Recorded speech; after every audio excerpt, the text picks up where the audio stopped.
নমস্কার, মহাযোগী জ্যোতিষ চ্যানেলে আপনাদের সকলকে স্বাগত জানাই। আমি শ্রী মুখার্জি। আপনারা দেখছেন, লাইক শেয়ার সাবস্ক্রাইব করছেন। আপনাদের অসংখ্য ধন্যবাদ। যারা এখনও করেননি তাদের কাছে অনুরোধ, সাবস্ক্রাইব করুন যাতে পরবর্তী সমস্ত ভিডিওর নোটিফিকেশান আপনারা আগেই পেয়ে যান। আজকে বলব বৃশ্চিক রাশি 16 জুন 2025 সোমবার কেমন যাবে। আত্মবিশ্বাস বাড়বে, উত্তরাধিকার সূত্রে লাভ হবে, অচেনা কাউকে মনের জায়গা দেওয়া আগে একটু ভেবে দেখবেন।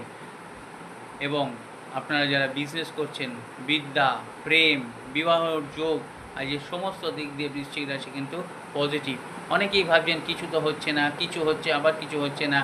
এই জায়গাটা আমি বলেই থাকি, তবু নতুন দর্শক বন্ধুদের জন্য বলছি, গ্রহ, দশা অন্তর্দশা, নক্ষত্র, কর্ম, ভাগ্য সব কিছু কিন্তু আপনার যে জায়গাটার ওপর দাঁড়িয়ে আছে সেটা আপনার পজিটিভ চিন্তাভাবনা এবং কর্মফল। সেই জায়গা নিশ্চয়ই ভালো হলে 100% প্রাপ্তি আপনার হবেই।